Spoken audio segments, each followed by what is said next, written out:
नमस्कार, सुनिए सच में आपका स्वागत है। मैं हूं मुकेश कुमार। तो दोस्तों, शुरू करते हैं आज का सुनिए सच। आज की खास खबरों पर नजर डालते हुए, कुंभ में कोरोना को लेकर आपस में भिड़े अखाड़े, 30 साधुओं को हुआ कोरोना। ऑक्सीजन की कमी पर मोदी ने की बैठक, पीएम केयर्स पर उठे सवाल। लांसेट पत्रिका में छपे शोध का दावा, हवा से अधिक फैलता है कोरोना। बंगाल में 24 गुना बढ़ा कोरोना, 8 चरणों में चुनाव को लेकर उठे सवाल। अफगानिस्तान से अमेरिकी सैनिकों की होगी वापसी, भारत की बढ़ेंगी मुश्किलें। खास खबरों पर नजर डालने के बाद अब वक्त है आज की बड़ी खबरों के विस्तार से विश्लेषण का। इसलिए आइए सिलसिला शुरू करते हैं आज की सबसे अहम खबर के साथ। कुंभ में डुबकी लगाने आए 30 साधुओं के कोरोना पॉजिटिव होने की खबर आई है। इसके अलावा एक साधु की मौत भी हो गई है। हालात बिगड़ते देख 2 अखाड़ों ने कहा है कि वो 2 दिन के अंदर हरिद्वार छोड़ देंगे। संक्रमित होने वालों में ऑल इंडिया अखाड़ा परिषद के महंत नरेंद्र गिरी भी हैं और उन्हें ऋषिकेश स्थित एम्स में भर्ती कराया गया है। हरिद्वार के chief medical officer doctor S के झा ने कहा है कि इस संक्रमण के मामले किसी एक अखाड़े के नहीं हैं, बल्कि लगभग सभी अखाड़ों से मिले हैं। संक्रमण की रफ्तार को देखते हुए 2 अखाड़ों ने कुंभ मेले को छोड़ने का ऐलान किया है। महामंडलेश्वर कपिल देव की मौत के बाद निर्वाणी अखाड़े और निरंजनी अखाड़े की ओर से ऐलान किया गया है कि वे लोग कुंभ मेले को छोड़ देंगे। इसके अलावा कुंभ में कोरोना जिसकी वजह से फैला, इस पर अखाड़े आपस में ही भिड़ गए हैं। बैरागी अखाड़े का आरोप है कि कुंभ में कोरोना सन्यासी अखाड़े के कारण फैला है। तो निर्मोही अखाड़े के अध्यक्ष महंत राजेंद्र दास ने कहा है कि कुंभ में बढ़ते संक्रमण के लिए अखाड़ा परिषद के अध्यक्ष महंत नरेंद्र गिरी जिम्मेदार हैं। इसके अलावा अभी तक कुंभ में श्रद्धालुओं के कोरोना से संक्रमित होने की लगातार खबरें आ रही हैं।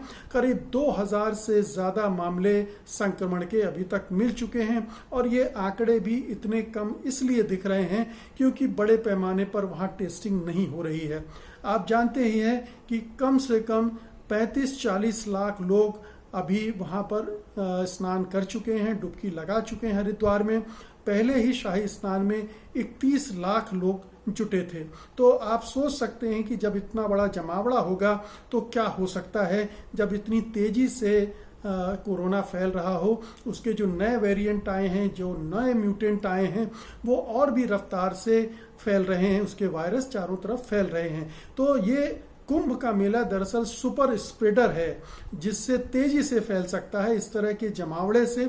और ये पहले से आशंका जाहिर की जा रही थी, पहले से कहा जा रहा था कि इस तरह की इवेंट को नहीं होने देना चाहिए, लोगों को समझाया जाना चाहिए। लेकिन हमारे देश में उत्तराखंड के मुख्यमंत्री तीरथ सिंह रावत जैसे नेता भी हैं जो अज्ञानता के चरम पर बैठे हैं और कह रहे हैं कि कोरोना खुले में नहीं होता है, कोरोना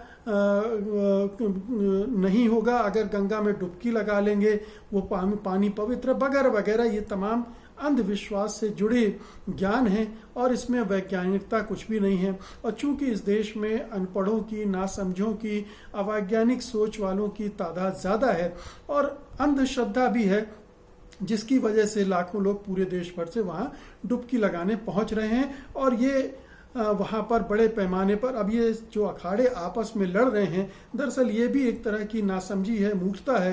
क्योंकि कोई अखाड़ा क्यों फैलाएगा कोरोना।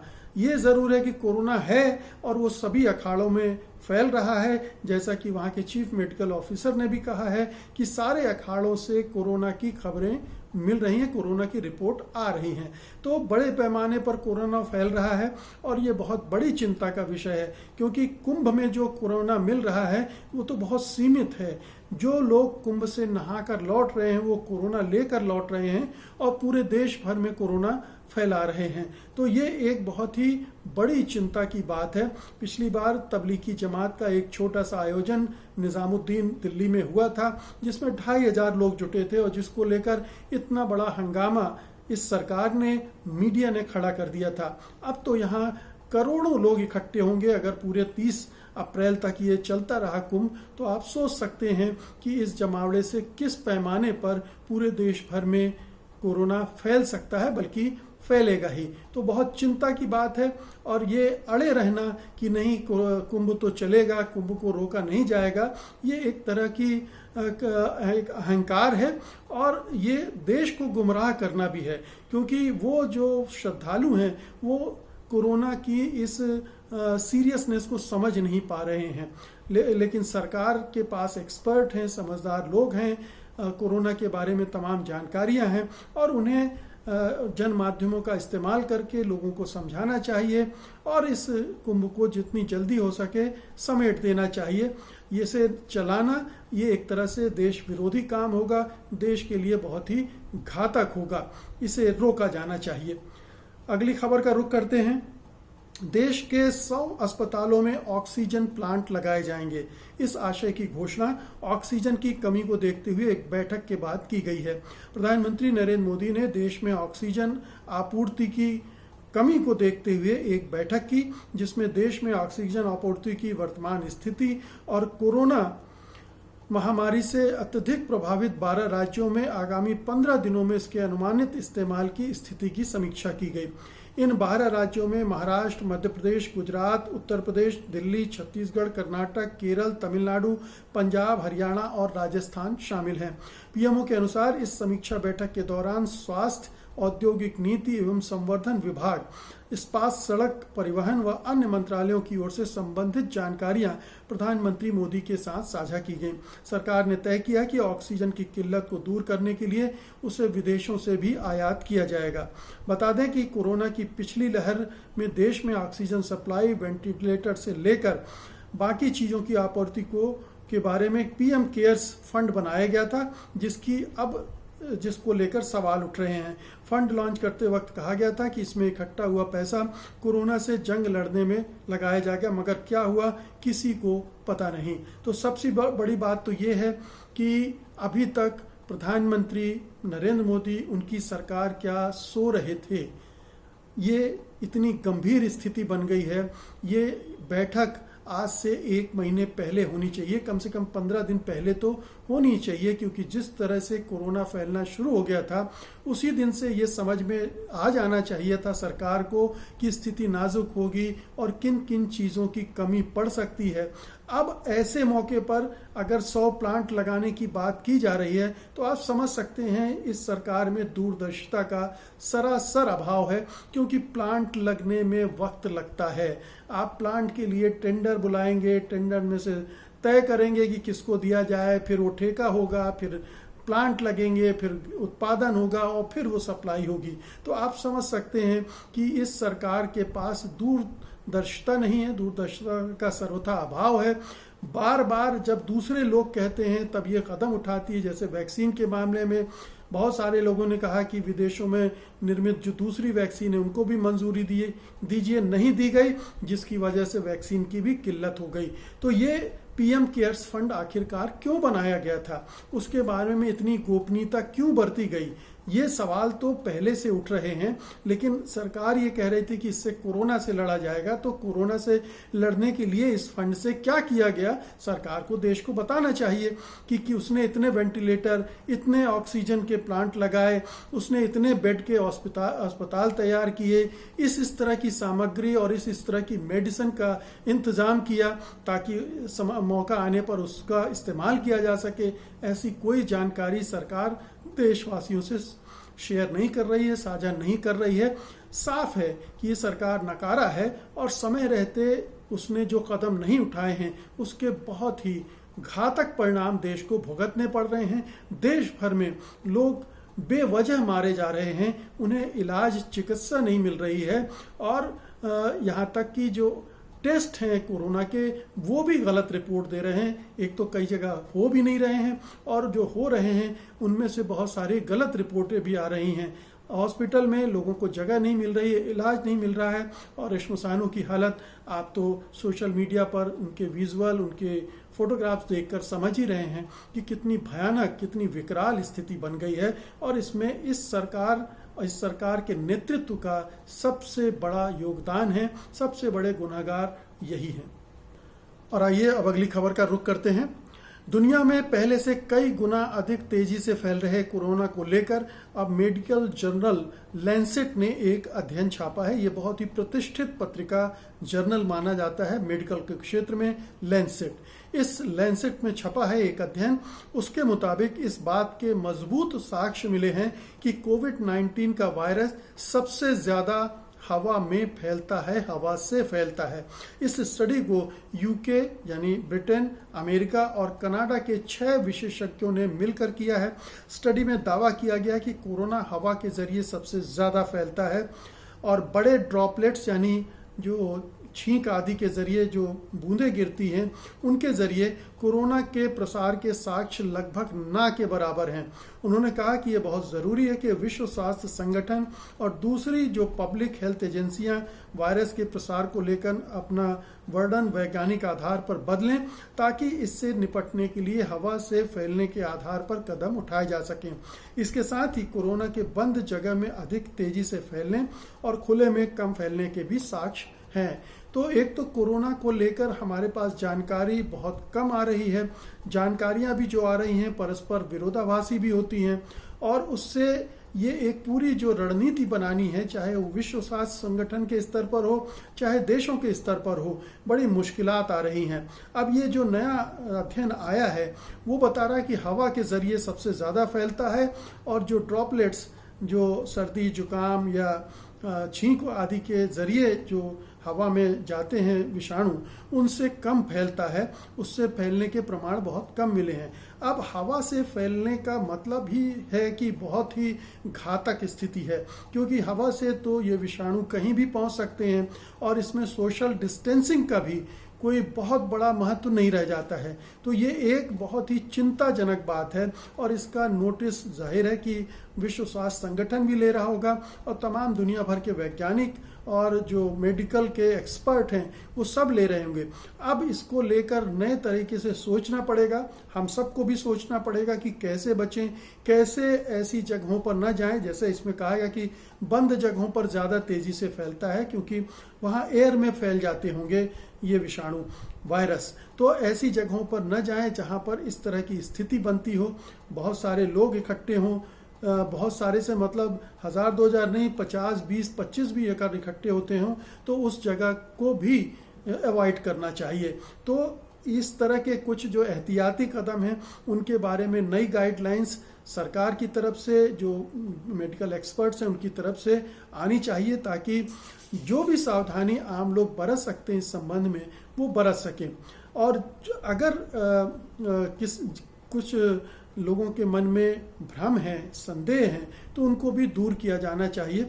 हालांकि ये चूंकि कोरोना वायरस अचानक आया और उसकी स्वभाव, उसका चरित्र, वो किस तरह से काम करता है, इस पर अभी शोध चल ही रहे हैं और शोध वक्त लेता है, हो सकता है और भी वक्त ले। और ये जो वायरस है ये भी अपना चरित्र बदल रहा है, इसके नए नए वेरिएंट और म्यूटेंट आ रहे हैं, इसलिए ये एक लंबी लड़ाई है, लंबा शोध है और शायद हमें इसी अनिश्चितता और अस्थिरता के बीच में, संदेह के वातावरण में अपने को बचाकर रखना पड़ेगा। सोशल डिस्टेंसिंग इससे बेमायने नहीं हो जाती है, ये हमें मानना पड़ेगा। मास्क लगाना और जो भी सावधानी बरतनी है वो बरती जानी चाहिए। कुंभ जैसे आयोजन कतई नहीं होने चाहिए।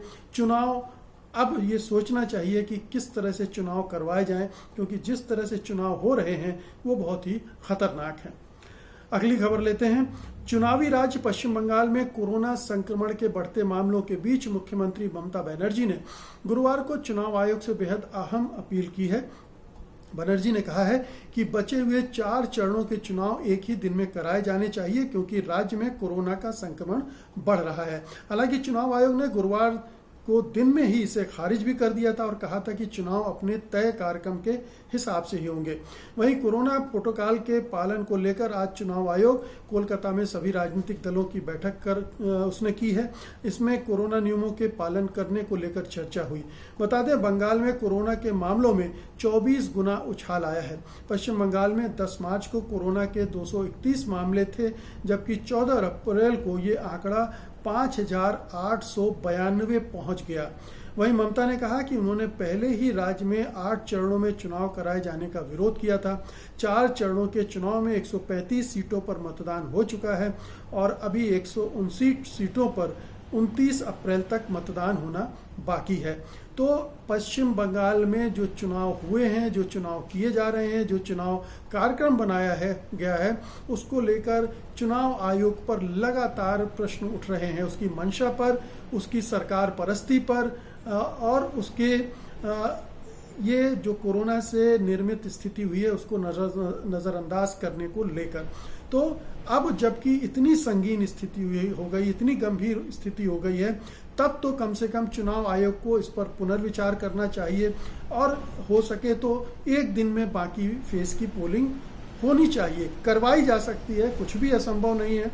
हालांकि चुनाव आयोग ने तुरंत खारिज कर दिया, उसे ऊपर से निर्देश मिले होंगे, उनके आकार ने कहा होगा कि नहीं, हमें प्रचार के लिए समय चाहिए, हमें तो बंगाल चुनाव जीतना ही जीतना है और उसके लिए हम हर फेज में जाकर इलेक्शन रैली करेंगे और फिर लोगों मतदाताओं को लुभाएंगे, पटाएंगे और फिर चुनाव जीतेंगे और जो भी छल बल करना है वो भी करेंगे। तो ये जो गेम प्लान है केंद्र सरकार का, बीजेपी का, उस पर चुनाव आयोग अभी तक टिका हुआ है। लेकिन हम जैसा बता रहे हैं कि 24 गुना का उछाल आया है हाल में और केस जो हैं लगातार तेजी से बढ़ रहे हैं। तो बंगाल में अगर कोरोना फैलता है और बड़े पैमाने पर वहाँ मौतें होती हैं तो इसके लिए और कोई नहीं जिम्मेदार होगा, चुनाव आयोग जिम्मेदार होगा और वर्तमान में जो केंद्र सरकार है वो जिम्मेदार होगी, क्योंकि इन दोनों की मिलीभगत से ही इतना लंबा कार्यक्रम बनाया गया 8 चरणों का और इतना लंबा चुनाव प्रचार किया गया। और इस चुनाव प्रचार के दौरान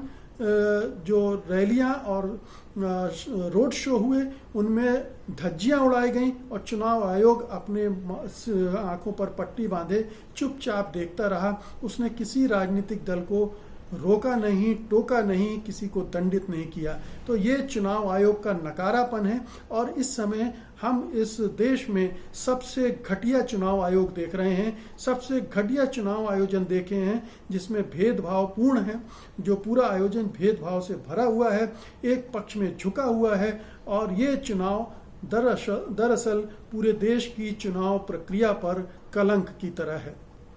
आज की अंतिम खबर लेते हैं। अमेरिकी राष्ट्रपति जो बाइडेन ने ऐलान कर दिया है कि वो सभी अमेरिकी सैनिकों को अफगानिस्तान से वापस बुलाने की प्रक्रिया 1 मई से पहले शुरू कर देंगे और 11 सितंबर तक सभी सैनिकों को वापस बुला लेंगे। बाइडेन ने ट्रंप द्वारा निर्धारित की गई 1 मई की सीमा को आगे बढ़ा दिया है। नाटो देशों ने भी अमेरिका के साथ ही सभी सैनिकों को अफगानिस्तान से वापस बुलाने की बात कही है। उनका कहना है कि वो साथ ही गए थे, साथ ही लौटेंगे। अमेरिका के 2,500 और नाटो देशों के 7,000 से अधिक सैनिक अफगानिस्तान में हैं। अब सवाल ये उठ रहा है कि क्या अमेरिका और नाटो देशों के अफगानिस्तान छोड़ने से भारत और पाकिस्तान को कोई नुकसान होने वाला है। इसको लेकर चिंता जताई जा रही है कि अगर अफगानिस्तान एक बार फिर से तालिबान के नियंत्रण में आ जाता है तो वहां फिर से आतंकवादी संगठनों का प्रशिक्षण शुरू हो सकता है। इसके पहले जब अफगानिस्तान पर तालिबान का राज था तो वहां पर बड़ी संख्या में आतंकवादियों का स्वागत किया जाता था और उन्हें प्रशिक्षित करने के अलावा धन भी मुहैया कराया जाता था। इन संगठनों में जैश-ए-मोहम्मद और लश्कर-ए-तैयबा भी हैं जिनको भारत के खिलाफ हमला करने के लिए वहां तैयार किया गया था। इसके अलावा पाकिस्तान में डर है कि अफगानिस्तान में कट्टर तालिबान के मजबूत होने से उनके देश में भी कट्टरता बढ़ेगी और कट्टर संगठन सत्ता हथियाने की कोशिश करेंगे। तो अफगानिस्तान से अमेरिका की ये वापसी दरअसल कई मायनों में कई लोगों की बड़ी पराजय है और तालिबान की जीत तो है ही। तालिबान कह भी रहे हैं कि आखिरकार हमने अमेरिका को पराजित कर दिया। तो 11 साल में अमेरिका और नाटो देशों की सेनाएं तालिबान को कंट्रोल नहीं कर सकी, उसे हरा नहीं सकी और अंततः उसके सामने वो समर्पण कर रही हैं, उनके हवाले करके अफगानिस्तान को वापस जा रही हैं। ये अमेरिका के लिए शर्मनाक है। वियतनाम में जो जिस तरह से उन्होंने मार खाई थी, ये वियतनाम जैसी ही मार है। तो इसी तरह से उन्हें सीरिया से भागना पड़ा था, इराक से निकलना पड़ा था और जो इस तरह के हमले और जिस तरह से अमेरिका ने जहाँ जहाँ भी किया है लगभग हर जगह उसकी यही दुर्गति हुई है। तो ये बहुत बड़ी दुर्गति है। अमेरिका निकल कर भाग रहा है। अमेरिका के अंदर एक दबाव बन चुका है। रिपब्लिकन पार्टी ने भी दबाव बनाया है। डोनाल्ड ट्रंप तो 1 मई को ही वापस बुला रहे थे, इन्होंने 3-4 महीने का कार्यक्रम आगे बढ़ा दिया है। 11 सितंबर आप जानते हैं कि 9/11 की तारीख अमेरिका में कितनी महत्व रखती है। उसी दिन ट्रेड टावर्स पर हमला हुआ था ओसामा बिन लादेन के मुजाहिदों के द्वारा। तो ये एक सिंबॉलिक भी है कि 20 साल बाद अंततः अमेरिका जिसके लिए गया था वो पूरा नहीं कर पाया और अब उसे वापस जाना पड़ रहा है। तो ये खतरनाक स्थिति है और ये दुर्भाग्यपूर्ण है। लेकिन अमेरिका तो निकल जाएगा, उसे बहुत ज़्यादा नुकसान नहीं होगा। छवि के अलावा नुकसान होने वाला है भारत को, क्योंकि जब जब तालिबान वहाँ पर सत्ता में आए हैं तो आतंकवाद को प्रश्रय मिला है, क्योंकि उनकी जो सोच है और जो काम करने का तरीका है वो आतंकवादियों की तरह ही है। वो कह भी रहे हैं कि हम शरीयत का शासन लाना चाहते हैं अफगानिस्तान में। जाहिर है कि कट्टरपंथ का और बोलबाला होगा और वो कट्टरपंथ पाकिस्तान में भी एक्सपोर्ट होगा, पाकिस्तान में भी कट्टरपंथ के हौसले बढ़ेंगे तो पाकिस्तान को भी नुकसान होगा। पाकिस्तान हालांकि ये सोच रहा है कि ये उसकी जीत है, लेकिन और एक मायने में जीत कही भी जा सकती क्योंकि तालिबान उसका दोस्त है। अफगानिस्तान में अगर तालिबान की सरकार होती है तो ये दोनों की मित्रता चल सकती है, लेकिन पाकिस्तान जो पहले से ही बदनाम हो चुका है आतंकवाद को लेकर, उसके लिए एक खतरा और बढ़ रहा है। लेकिन सबसे ज़्यादा नुकसान भारत को होने जा रहा है। भारत अमेरिका को अपना इतना करीबी मित्र मानता है, लेकिन उसको इसके लिए राजी नहीं कर सका कि कम से कम वहाँ ऐसी स्थिति बनाई जाए कि वहाँ एक डेमोक्रेटिक सरकार हो, वहाँ कट्टरपंथी सरकार ना हो। अशरफ गनी जो वहाँ के अभी राष्ट्रपति हैं उनकी सत्ता जाएगी और इस तरह के लोग अगर वहाँ सत्ता पर काबिज होंगे तो आप समझ सकते हैं कि न केवल अफगानिस्तान बल्कि पूरे ये दक्षिण एशिया का जो इलाका है वो अस्थिर होगा और एक आतंकवाद की नई लहर आ सकती है। तो दोस्तों, ये है आज की खास खबरें और उनका विश्लेषण। उम्मीद है कि आप इन्हें पसंद करेंगे और इसे बड़े पैमाने पर शेयर भी करेंगे।